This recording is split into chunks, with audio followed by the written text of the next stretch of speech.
At the New Jersey Bayshore, we say the sun always rises and sets on the water, whether it's the ocean, a bay, a river, an estuary, or a lake. We're virtually surrounded by water, and where there's water, you're bound to find beaches.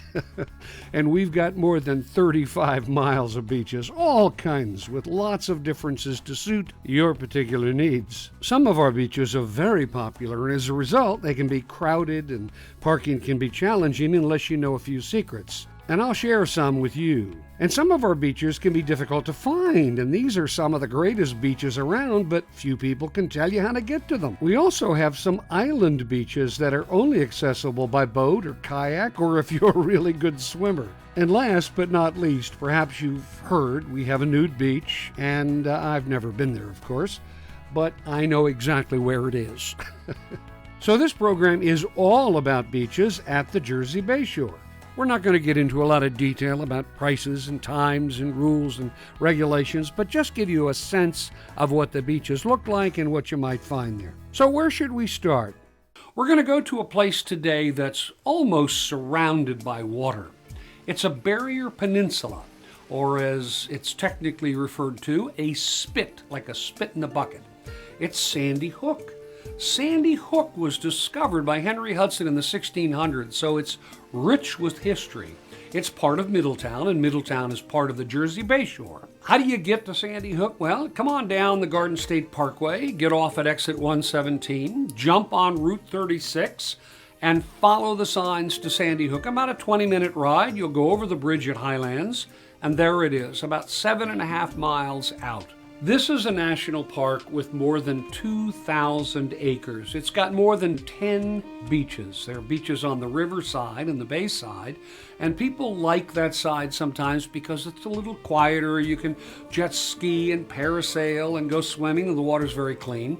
And some people like the ocean side. There are lots of beaches, miles and miles of beaches, including Gunnison Beach, a nude beach. And I'm going to show you a video from Gunnison Beach, but I've taken care not to show you too much of that beach too closely. The beaches along the Atlantic shore of Sandy Hook are North Beach, Gunnison Beach, and South Beach.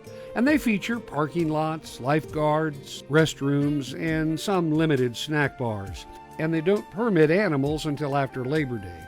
So most of the beaches have those blue footpaths, but be forewarned that from your car to where you set down your beach blanket can be a good long distance at Sandy Hook. Also, try to get to Sandy Hook beaches early because they do fill up, and then you're out of luck unless you park in Highlands and walk or bicycle across the bridge, which is an option for a lot of people. Then, here's a secret. If you walk or bike into the park, you don't have to pay an entrance fee. Lifeguards are only on duty from 10 a.m. to 6 p.m. from Memorial Day weekend through Labor Day at all of the oceanside beaches. We're going to talk about the bayside beaches in a minute. And please swim only at guarded beaches and only when lifeguards are on duty. And you have to remember, when wading out, be aware of sudden drop-offs. If you can't swim, don't go in. And rip currents are powerful currents of water flowing away from the shore. So before you go to the beach, you got to learn what you need to do if you're caught in a rip current. The western beaches of Sandy Hook are very different from the Atlantic Ocean beaches because they're located on Sandy Hook Bay and the Shrewsbury River, so there's no strong currents, generally speaking, and no rough waves. And the beaches are a little more difficult to find, and they don't have lifeguards or restrooms, so it comes with the territory. And these beaches also allow dogs when they're leashed. There are also some island beaches right off Sandy Hook, but let's save those for later. Now, if you get to Sandy Hook and the beach is full and you can't get in, a lot of people try going to Seabright, which is located right next to Sandy Hook. But again, the highway can become congested with traffic and parking is limited. Seabright has been a favorite beach and vacation destination for a very long time. And the town is known for its many beach clubs, which run up and down the main drag, which is called Ocean Avenue.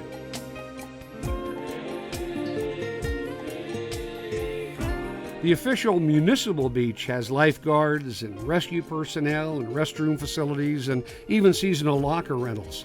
If you want to use the municipal facilities, however, you've got to have a daily or season beach badge, and that's going to be required, and it can be purchased at the Seabright Public Beach Office. When you purchase a Seabright Beach badge, you can also have access to the public use areas in front of the private beach clubs. And unlike Sandy Hook, the beaches aren't far from parking and restaurants and shopping, which is located right across the street. Next, a few miles south of Seabright in Long Branch is Seven Presidents Oceanfront Park. With convenient parking close to the beach and lots of activities for the entire family, this is one beach you have to visit during your lifetime. The Monmouth County Park System has done a really nice job preserving the natural environment. And as you look out over the bushes and walk toward the beach, you get the sense you're not entering an overcrowded beach where you'll have to fight for a spot in the sun and get near the water. There's not only plenty of parking, but also lots of entrances to the beach itself. And you won't have to walk forever to get where you're going. The beaches are expansive and clean. There's shallow water in some places and deeper water in others. Even a small rock jetty where once in a while the waves crash for your personal entertainment. And you can also see boats in the ocean going back and forth, enjoying their part of the world. And what you'll probably appreciate more than the wonderful beaches and the variety of things to do is the prevalence of lifeguards. And when you're there, more than likely, you'll see these lifeguards practicing their life-saving skills. I don't know about you, but it's reassuring to know they're around. And between you and me, I think they really enjoy practicing and maybe even showing off a little. But you don't have to swim to have fun at Seven Presidents Oceanfront Park. You can go surf fishing. Now, I know you've been wondering, why is it called Seven Presidents Oceanfront Park? And I'm going to tell you, it's because it's on the water and it's a park. No, seriously. Actually, this area was placed on the map, so to speak, in 1869 when President Grant, who used to come here a lot, made Long Branch famous by calling it, you ready for this, the nation's summer capital. And this tradition was followed by Presidents Hayes, Garfield, Arthur, Harrison, McKinley, and Wilson. Count them, 7 presidents. And if you have kids, well, guess what? There's a place for them as well. In fact, it's Tony's place, just a short distance from the beach, and it includes places for adults to sit in the shade and watch. Oh, this isn't just your typical playground in the park. This is the kind of playground your kids may want to visit regardless of the beach. I mean, look at this stuff. I was tempted to play there myself, but there were too many adults watching.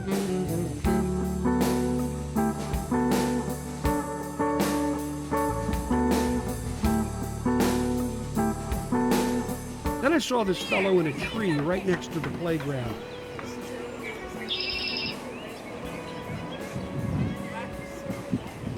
He's, well, I'm not sure how to pronounce it. Let's just call him a red-tipped blackbird. Listen to his song for a second.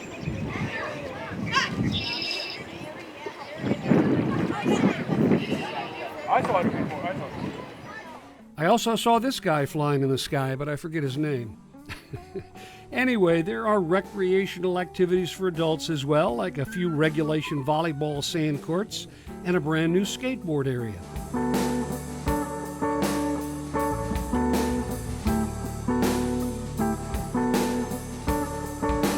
The building used for indoor activities in the park is called the Navajo Building. Why?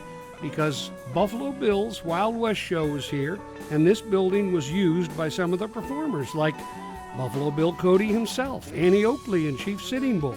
All right, I understand my historical dissertation has made you hungry. Well, just mosey up to the main building where you can order food and drinks to stay or to go. And obviously, the park has plenty of restrooms and showers. Seven Presidents Oceanfront Park is one of the best beaches in our area.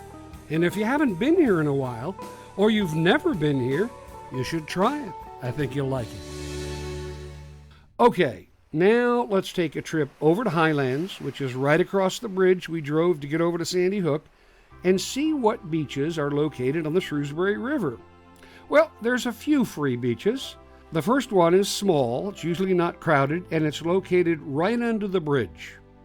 There's a nice deck to watch the kids swim.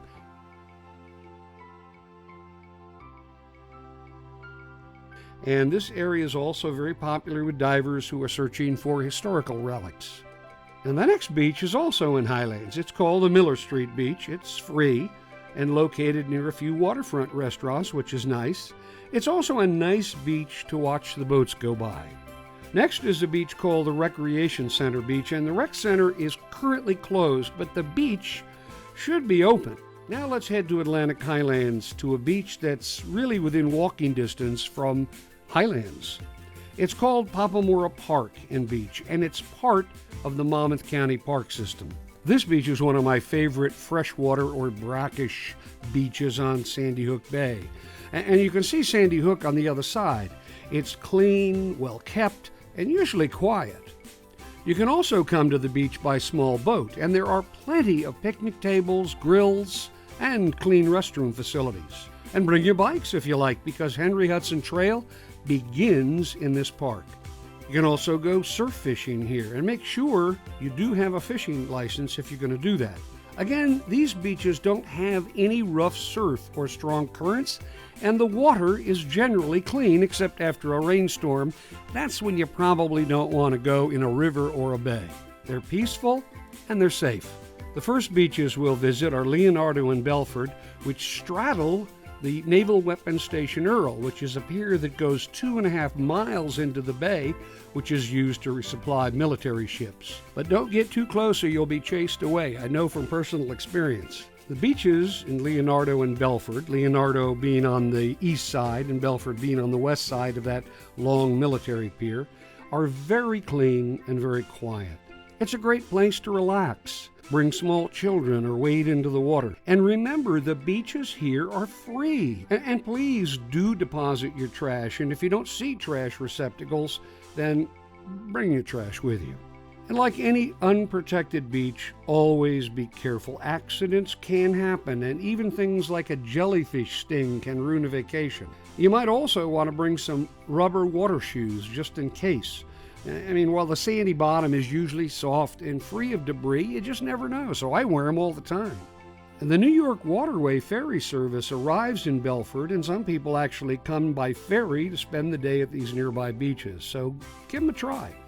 Now, a few miles west of these beaches is Port Monmouth Beach, where there's Bayfront Park, operated again by the Monmouth County Park System. Not only is there a picnic area and a fishing pier located here, but there's also a marina, Monmouth Cove Marina, and the historic Seabrook Wilson House, where you can learn more about the local environment. There are also kayak tours here and fishing lessons occasionally. The next town over is Keansburg, which has a delightful beach situated next to a well-established amusement park, boardwalk, restaurants, and another fishing pier. This is a really nice beach and a great place to spend the day because there's lots to do. There's also a water park here and rides and restaurants, so, you can go to the beach, go on the boardwalk, ride your bicycle, get a bite to eat. It's all here in Keansburg. Well, now we're going to one of my favorite beaches, Union Beach. Here's a view of the beach just before the summer season began, and you can get a kind of a sense of what it looks like. The beach itself is secluded in a cove of Raritan Bay, and you can see the Keansburg Amusement Park across the way. It's a really nice place to be on a summer day. Union Beach is a very relaxed residential community, so there's not a lot of stores and businesses and restaurants, but it is a very nice quiet beach. Okay, while there are some other beaches on Raritan Bay, you kind of get the gist of it, right? And the water is clean, and the beaches are clean, and I think you might find it's a great alternative to the ocean. So now let's try something a little more different. Let's head to a lake in Cheesequake State Park. And while it doesn't have the excitement of the rolling surf or the expansive views of Raritan Bay, it does have something else. It's right in the middle of nature. Trees, nesting birds, geese, kayaking, shade trees, picnic tables, nature trails. You get the idea. If you haven't been lakeside lately, Cheesequake State Park may be just for you, so give it a try. Now, I said we'd go back to Sandy Hook when we got toward the end of our tour of beaches, so let's do just that. And these are my favorite places to be, so I hesitate to tell you for fear my private areas will soon be filled with people. But that's okay, you seem very nice. After all, you're still listening to me, right? All right, first we're going to visit a beach I call Treasure Island. Nobody else calls it Treasure Island, but I do, and I call it that because I find so many relics here. It's not really an island, though. It might as well be because it's hard to find on the bay side of Sandy Hook. The paths aren't well marked, and it's kind of primitive, and etc. If you find World War II bunkers half sunken into the water, you have arrived at my special place. I go by boat, and I'm always alone when I get there, and I took a trip recently. Take a look.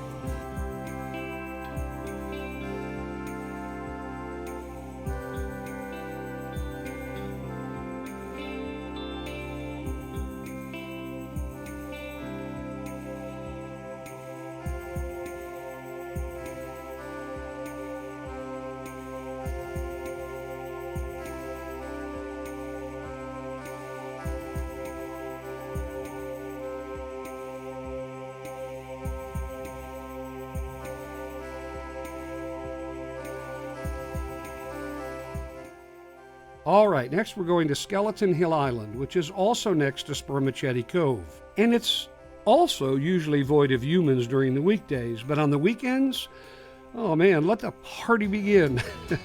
Big boats, small boats, kayaks, jet skis, paddle boards, and even floaty things bring people and dogs to this island. There are open fire pits and music and swimming.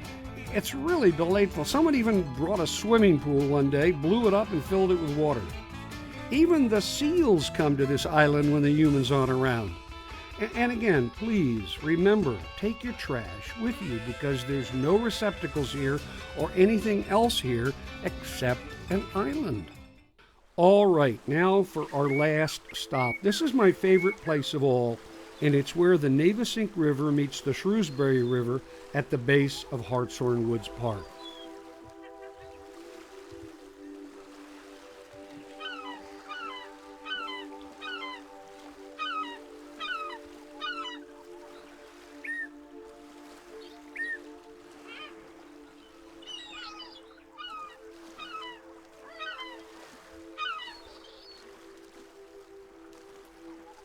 I like it because it's quiet and there's a lagoon area where the water gets trapped between a sandbar and the river.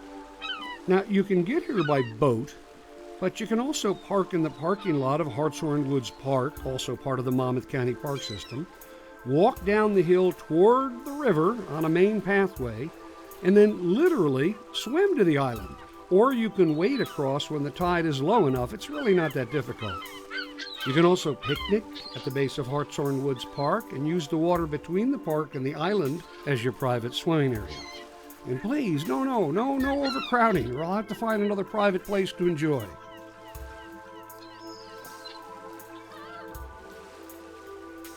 Now look at the sun shining on the surface of this lagoon.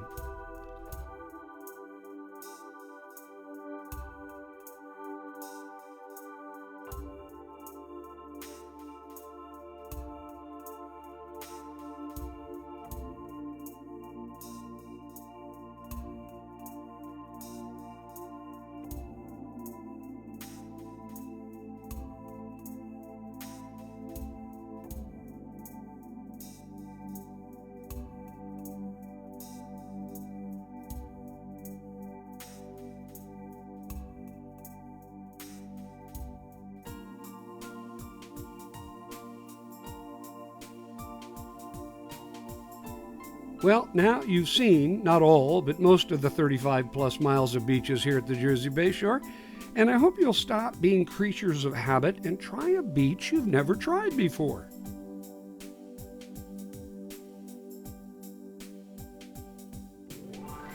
Well, we've come to Sandy Hook now a couple of times during the program, but I want to end by telling you about the summer concert series at Sandy Hook.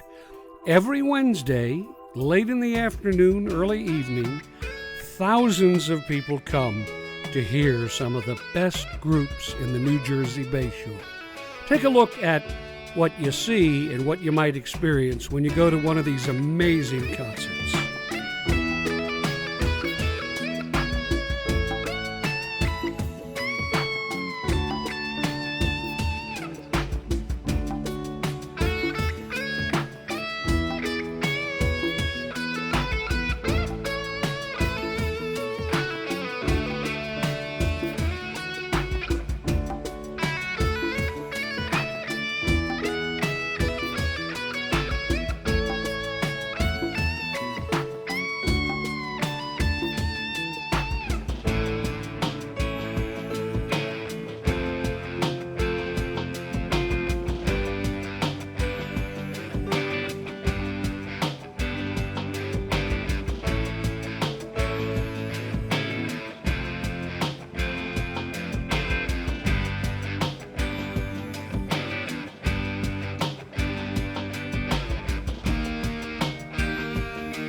Finally, in our program, I brought a friend out to our private island. Perhaps you know him, Clem the Clam. He was on the first episode, and some thought he was wonderful and some not so much. He loves this island, but he has started to develop delusions of grandeur. I think it's a clam thing. Anyway, he wants your attention because he's running for office of some kind, and I told him if we had enough time at the end of the program, and unfortunately we do, I'd give him a few minutes, and I hope you don't mind. Here he is, Clem the Clam. I am a clam. I am the smartest clam of all the clams here at the Jersey Bayshore. So, here's what I suggest. I would like to run for the office, and I'm going to be announcing this now, right here for you. This is an exclusive. So as the news media in the audience, you start taking notes right away. I'm going to run for King of the Clams of the Jersey Bayshore. That's right, you heard me. King of the Clams. Clem, King of the Clams of the Jersey Bayshore. King Clem of the Clams. I like it. It's got a nice ring to it. I like it. All the clams will bow down to me. I will go to the decoration plant in Highlands, New Jersey, and I will say to the clams, hey, rise up, rise up. You do not have to be in clam bondage. You are free under King Clem the Clam of the Jersey Bayshore. So here's what I'd like you to do. I'd like you to tell me what you'd like me to take care of here at the Jersey Bayshore in your town, right in the Facebook thread line. Now, some of you may be watching this on a web page, and if that's the case, well, then write to my handler, I guess, John Schneider, and tell him that you would like me to run on this platform or that platform or any platform, and maybe if it's a deck outside your house, I'll run on that platform. But I'm telling you, I think we got a good thing going here. I think if you had a clam as the king of the Jersey Bayshore, I'd get things done. I'd get things done, there's no question about it, because I'm a get things done kind of clam. Look at me. Do I look like I'm kidding? Do I look like I'm not to be taken seriously? Think of it. King Clem, the clam of the Jersey Bayshore. Why, I'd be more than a mascot, I'd be your leader. I would be a benevolent leader. I would treat you with kindness and humility, just like you treat the clams. No, I wouldn't put humans on a plate of linguine. No, I wouldn't cover you with butter and garlic sauce. No, I would not eat you. Clams can't eat. Our mouths aren't that big. But here's what I am willing to do. I'm willing, with your vote, I'm willing to do the things that you would like me to do. So here it is. I am officially announcing my candidacy. So far, I don't think there's anybody running against me. I would like to be your king. King Clam. Clem, the King Clam. I like saying that. I've said it, like 12 times so far? I am your king. Well, not yet. You have to vote for me. So here's what I want you to do. Tell me, what platform, what issues, what things would you like me to deal with? And I will deal with them. I'll do them in my own way, in my own time, with your best interests at heart. And I'll do it quickly, because clams don't just sit around waiting for things to happen. Clams make things happen. That's what makes us clams. Haven't you ever heard that expression? You want a job done? Get a clam. Of course. That's what you do. All right, then. That's all for now. Remember, I forgot. What was I going to say? Well, remember something. I don't even know what I was talking about. Oh, yeah. Here I am, to Jersey Bayshore. Oh, seagulls! I gotta hide. I gotta get in the bushes.